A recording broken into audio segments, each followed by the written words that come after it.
Malgré ses titres et ses responsabilités, elle n'a jamais perdu son sens de l'humour. Réputée pour ses petites phrases, souvent lancées avec ironie et malice, la reine Elisabeth II, qui s'est éteinte il y a un an, était également connue pour ne pas épargner ses 4 enfants de ses remarques. D'ailleurs, si est une constatation acerbe, à la naissance du prince William, qui avait marqué les témoins. Un an après sa disparition, le 8 septembre 2022, la reine Elisabeth II doit être dans toutes les mémoires ce vendredi, outre-Manche.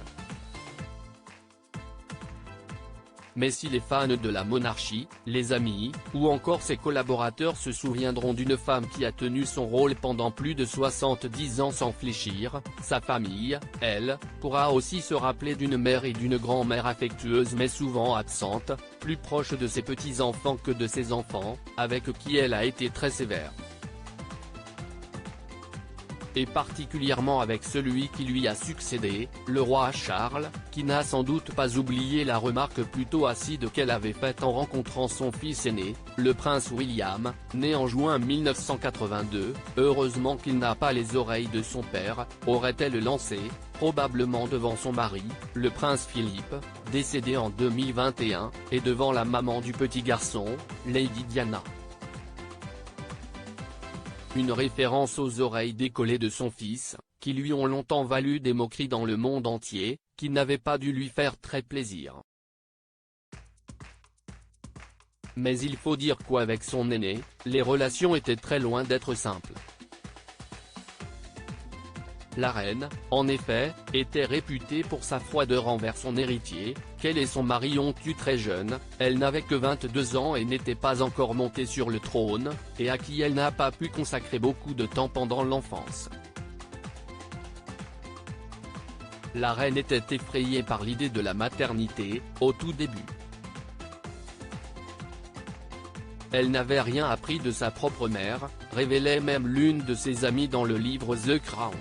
The Official Companion, qui rappelle que si elle a longtemps été distante avec Charles et sa sœur Anne, née en 1950, elle a consacré bien plus de temps à ses 2 fils cadets Andrew, né en 1960, et Edward, en 1964. La chef d'une très grande famille considérée comme trop tendre et émotif, le prince Charles, quant à lui, avait ensuite été envoyé dans un lycée à l'enseignement très dur, où il avait été malheureux. Un choix qu'il n'a pas reproduit ensuite pour ses propres enfants, les princes William et Harry.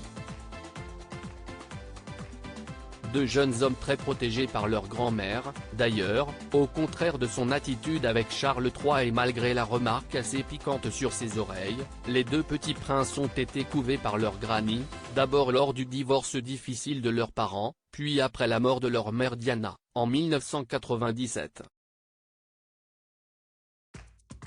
Pour rappel, la reine Elisabeth avait une grande famille, 4 enfants, donc, le roi Charles, la princesse Anne, et les princes Edward et Andrew, mais aussi 8 petits-enfants, Peter et Zara Phillips, les enfants de la princesse Anne, les princes William et Harry, ceux du prince Charles, Béatrice et Eugénie d'York, les filles d'Andrew, et Louise et James Mountbatten-Windsor, ceux d'Edward. Sans parler de ses 13 arrière-petits-enfants, Savannah Isla Phillips, Mia, Lena et Lucas Tyndall, George, Charlotte et Louis de Galles, Archie et Lilibet de Sussex, Sienna Mapley Mosey et Auguste et Ernest Brooksbank, qui la rendaient la plus heureuse.